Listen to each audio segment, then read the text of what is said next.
সকলকে আমার ইউটিউব চ্যানেলে স্বাগত জানাই। সিম্পল জিওগ্রাফির আজকের আলোচনার বিষয় ইকোলজিক্যাল সাকসেশন বা পরিবেশগত উত্তরাধিকার।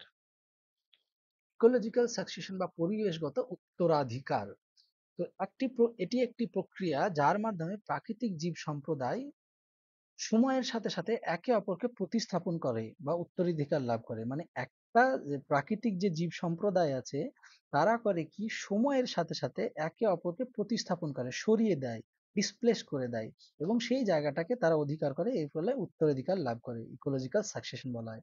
এটি একটি ধীরে ধীরে এবং স্বাভাবিক পরিবর্তনের প্রক্রিয়া। মানে ধীরে ধীরে হয় এবং স্বাভাবিকভাবে হয়, যেখানে একটি বাস্তুতন্ত্রের প্রজাতির গঠন, কাঠামো, কার্যকারিতায় সময়ের সাথে পরিবর্তন ঘটে।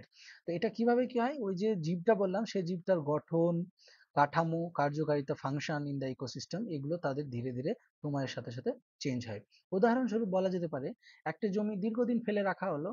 যদি একটা জমি দীর্ঘদিন ফেলে রাখা হয় তাহলে কি হবে, প্রথমে সেখানে ঘাস হবে, তারপর সেই ঘাসটা আস্তে আস্তে বড় হবে যদি সেই ঘাস কাটা না হয়। আর প্রত্যেক বছর বৃষ্টিপাত হওয়ার ফলে বড় হালকা ঝাড়ি তৈরি হবে এবং সেই ঝাড়ি হওয়ার ফলে সেখানে বিভিন্ন ধরনের প্রাণী বা কীটপতঙ্গ বা পাখি আসবে এবং শেষ পর্যন্ত একটা যদি আরো ফেলে রাখা হয় দেখা যাবে এক সময় সেই জায়গাটা গাছপালায় বা পরিপূর্ণভাবে বনের সৃষ্টি করবে। তো এক উদ্ভিদ সম্প্রদায় যেমন এমন পরিবেশ তৈরি করে যা পরবর্তী সম্প্রদায়ের বিকাশে সহায়তা করে। তো কি হবে, এবার কি হলো, এই যে বললাম যে উদাহরণে একটা জমি ফেলে রাখলে একটা তৃণভূমি হবে, প্রথমে ঘাস হবে, তারপর ঝোপ হবে, তারপর ঝাড়ি হবে, তারপর গাছপালা হবে। তো এটা তো একটা একটা জীব উদ্ভিদের জন্য হচ্ছে, কিন্তু এর সাথে সাথে কি হবে, ওখানে কি হবে, আস্তে আস্তে আহ আলাদা আলাদা জৈবিক সম্প্রদায় ওখানে আসতে থাকবে এবং তার ফলে কি হবে, সেটাকে একটা তা এই পরিবেশটাকে সে আরো পরিবর্তন করবে। ঘাসের মতো প্রাথমিক উপনিবেশকারী উদ্ভিদ মাটিতে পুষ্টি যোগ করতে পারে এবং পরে আসা ঝোপ ও গাছ ছায়া ও আশ্রয় তৈরি করতে পারে। তো ইকোলজিক্যাল সাকসেশন কি হচ্ছে, যে একটা জীব সম্প্রদায় সময়ের সাথে সাথে একে অপরকে যখন প্রতিস্থাপন করবে এবং উত্তরাধিকার লাভ করবে তাকে আমরা ইকোলজিক্যাল সাকসেশন বা পরিবেশগত উত্তরাধিকার বলবো। এটা ধীরে ধীরে হয়, স্বাভাবিক পরিবর্তনের প্রক্রিয়া হয় এবং এতে কি হয়, বাস্তুতন্ত্রের প্রজাতির গঠন, কাঠামো, কার্যকারিতা ধীরে ধীরে পরিবর্তন হয়। এই ইকোলজিক্যাল সাকসেশন শব্দটি প্রথম র্যাগনার হাল্ট 1885 সালে এটা দিয়েছিলেন। এই যে ইকোলজিক্যাল সাকসেশন বললাম, এটা বেশ কয়েকটা পর্যায় হয়। আমি যে প্রথমে বললাম না, যে প্রথমে ঘাস হবে, ঘাস থেকে ঝাড়ি হবে, ঝোপ হবে, তারপরে একসময় বন তৈরি হবে। এটা অনেকগুলো প্রসেসে ধীরে ধীরে হয়। সেই ধীরে ধীরে হওয়ার ফলে বিভিন্ন পর্যায়ের মাধ্যমে হয়। প্রথম পর্যায় হচ্ছে নিউডেশন, যেখানে কোনো বিঘ্ন বা দাবানল, কোনো বিঘ্ন ঘটে, মানে কোনো একটা জঙ্গল ছিল বা ইকোসিস্টেম কি হবে, হঠাৎ কোনো চেঞ্জ হয়, তার ফলে কি হয়, একটা বেয়ার গ্রাউন্ড তৈরি হয়, মানে খালি ফাঁকা জমি তৈরি হয় এবং সেখানে কি হয়, মাইগ্রেশন হয়। সেকেন্ড পর্যায়ে কি হয়, মাইগ্রেশনে কি হয়, সেখানে বীজ বা স্পোর এসে পৌঁছায়। তো ওই যে উদাহরণে বললাম যে একটা ফাঁকা জমি ছিল, সেই ফাঁকা জমি তো খালি মাটি ছিল, বেয়ার বেয়ার গ্রাউন্ড বলে। এবার কি হলো, পাখিতে বা হাওয়াতে হোক, সেখানে হবে ঘাসের বীজ বা স্পোর এসে পৌঁছেছে, তার ফলে ওখানে ঘাসের সৃষ্টি হয়েছে। এবার যখন ঘাসের ওখানে সৃষ্টি হলো, ঘাস ওখানে উত্তরাধিকার করলো, তখন কি হলো, ইকেসিস ঘটে, যেখানে উদ্ভিদ কি করে, নিজেকে স্থাপন করে আর ধীরে ধীরে বৃদ্ধি পেতে থাকে।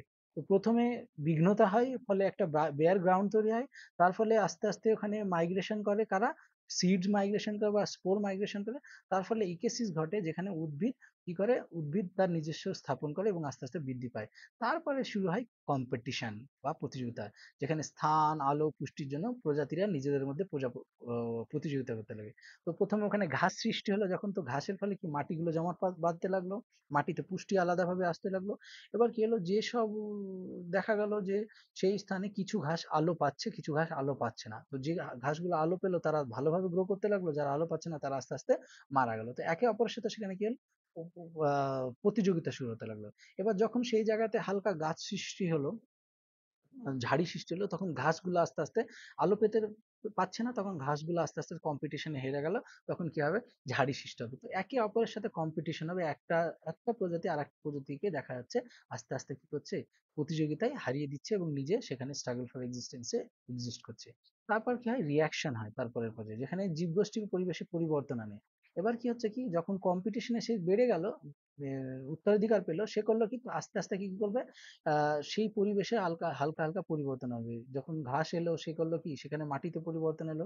সে ঘাস আসার পর যখন ঝাড়ি এলো, সেই ঝাড়িটাও করবে কি, সেখানকার মাটিতে হালকা পরিবর্তন আনার চেষ্টা করবে।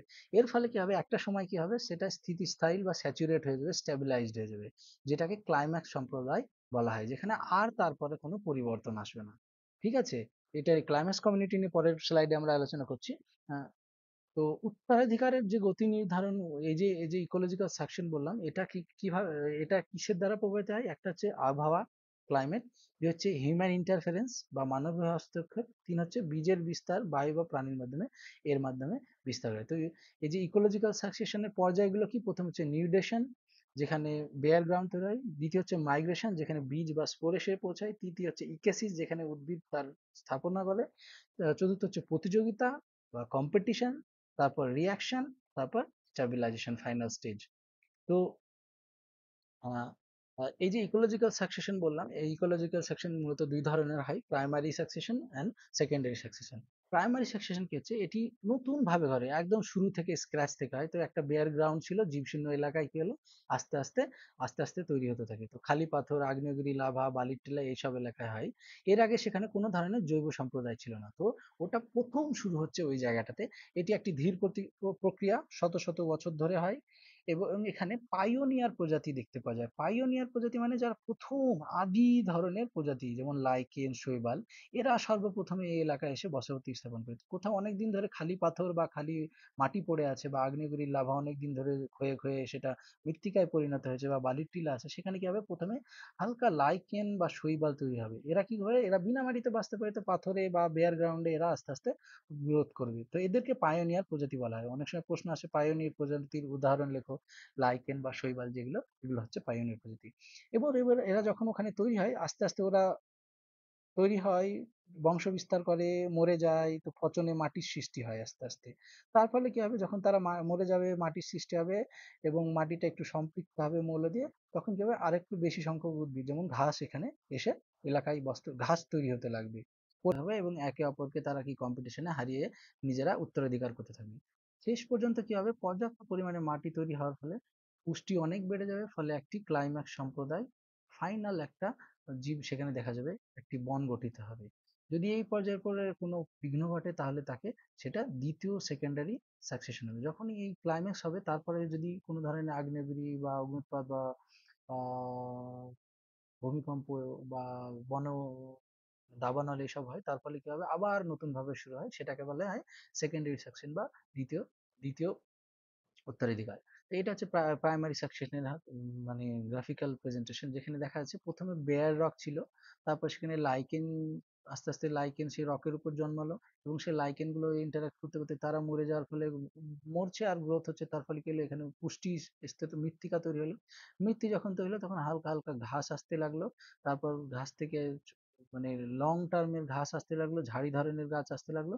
তারপর শ্রাব তৈরি হলো, শ্রাব থেকে একসময় এত বড় ধরনের বন তৈরি হলো, যেটার পর আর কোনো ধরনের বন তৈরি হতে পারে না, সেটাকে আমরা ক্লাইম্যাক্স কমিউনিটি বলবো। ঠিক আছে, ক্লাইম্যাক্স সম্প্রদায় বা ক্লাইম্যাক্স কমিউনিটি, এটা অনেক সময় প্রশ্ন আসে।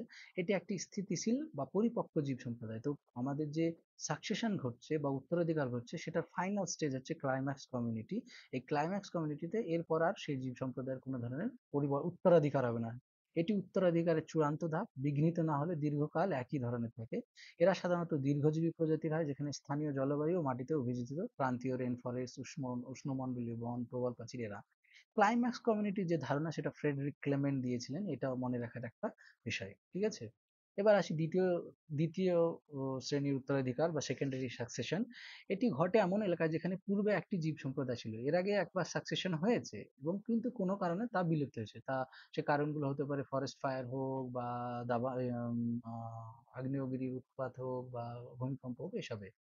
এটি আবার উত্তরাধিকারের চক্র শুরু করে, তবে একেবারে শুরু থেকে নয়। এর আগে আমরা যেমন দেখেছিলাম প্রাইমারি সাকসেশন কি হয়, বেয়ার গ্রাউন্ড থেকে লাইচেন, মস এইসব দিয়ে হয়, কিন্তু এখানে সেই বেয়ার গ্রাউন্ড থেকে শুরু হয় না। কেন? কারণ এখানে অলরেডি এর আগে জীব কমিউনিটি ছিল, এবং তারা থাকার ফলে কি হয়েছে, এখানে আগে থেকে মাটি পুষ্টি পুষ্টি পেয়েছে। এটা একটা খুব মূল বিষয় মনে রাখার, যে প্রাইমারি সাকসেশনে কি হয়, সেখানে মাটি শুরু থেকে তৈরি হয়, মাটি পুষ্টি আনার জন্য লাইচেন ঘাস এদেরকে থাকতে হয়, কিন্তু সেকেন্ডারি ইকোলজিক্যাল সাকসেশনে ওই মাটি অলরেডি সেখানে পুষ্টি থাকে। হ্যাঁ, উদাহরণস্বরূপ বলা যায় কোনো একটা বনাঞ্চলে আগুন লেগে সব গাছ ধ্বংস হয়ে গেল এবং আবার ওখান থেকে ধারে ধারে ঘাস, তারপর ঝোপ এইসব সৃষ্টি হতে থাকলে এটা হচ্ছে সেকেন্ডারি সাকসেশনের উদাহরণ। পরিত্যক্ত কৃষি জমি, আগুনে ধ্বংসপ্রাপ্ত বন, বন্যা প্রভাবিত এলাকায় এই ধরনের সাকসেশন দেখতে পাওয়া যায়। তো এখানে কি আছে, ফরেস্ট ফায়ার বা আগ্নেয়গিরি উৎপাদন বা ভূমিকম্প বা ফ্লাডের ফলে যে আগে যে গাছ ছিল সেটা ধ্বংস হয়েছে। সে ধ্বংস হওয়ার ফলে কি হচ্ছে, এক বছরের মাথায় সেখানে ঘাস দেখা গেল, সেই ঘাসের পর সেখানে বড় ঘাস দেখা গেল, তারপর আবার সেইভাবে ইন্টারমিডিয়েট স্পিসিস, আবার সেখানে একটা ক্লাইমেট কমিউনিটি দেখলো, যার ফলে আবার কোনো গ্রোথ হবে না, যার পরে এটা হচ্ছে সেকেন্ডারি সাকসেশন। তাহলে আমরা প্রায় শেষের দিকে এসেছি। প্রাইমারি আর সেকেন্ডারি সাকসেশনের মধ্যে পার্থক্য কি? প্রাইমারি সাকসেশন জীবশূন্য এলাকায় হয়, যেখানে কোনো মাটি ছিল না, একদম বেয়ার রকে বেয়ার সারফেস হয়। কিন্তু দ্বিতীয় সাকসেশনে দেখা যায় পূর্বে এখানে অলরেডি এখানে জীব ছিল এবং এখানে মাটি আর পুষ্টি অলরেডি ছিল। পায়োনিয়ার প্রজাতি হচ্ছে প্রাইমারি সাকসেশনে পায়োনিয়ার প্রজাতি লাইকেন শৈবাল। দ্বিতীয় উত্তরাধিকারে সেই রকমের পায়োনিয়ার প্রজাতি থাকে না। এখানে যদি পায়োনিয়ার প্রজাতি কাউকে বলা যায় তো ঘাস, ছোট গাছপালা এসব। এখানে মাটির গঠন প্রাইমারি সেকশনে খুব ধীরে ধীরে হয়, কিন্তু দ্বিতীয় উত্তরাধিকারে ইতিমধ্যে অলরেডি এক্সিস্ট করছে মাটি, সেজন্য এখানে মাটির গঠন তৈরি হয় না। প্রাইমারি সাকসেশন অনেক বছর ধরে, হাজার হাজার বছর ধরে হয়। আর সেকেন্ডারি সাকসেশন হতে বেশি সময় লাগে না, কারণ তার কারণ হচ্ছে কি, এখানে অলরেডি দু তিনটে স্টেজ, প্রাইমারি সাকসেশনের প্রথম প্রথম দু তিনটে স্টেজ এখানে অলরেডি এক্সিস্ট করছে। উদাহরণ লাভেয় আগ্নেয় লাভার এলাকা, এটা প্রাইমারি সাকসেশন। আর দ্বিতীয় উত্তরাধিকারের উদাহরণ হচ্ছে অগ্নিদগ্ধ বন বা পরিত্যক্ত জমি। এই হলো আজকের আমাদের আলোচনা। এই নিয়ে যে এমসিকিউ কোয়েশ্চেন অ্যানালিসিস আছে সেটা আমরা পরের ভিডিওতে আলোচনা করব। আর আমি ডেসক্রিপশনে আমার ওয়েবসাইটের লিংক দেবো, যেখানে আমি অনেকগুলো এমসিকিউ দিয়েছি, যেখানে আপনারা নিজেরাও প্র্যাকটিস করতে পারেন। ধন্যবাদ।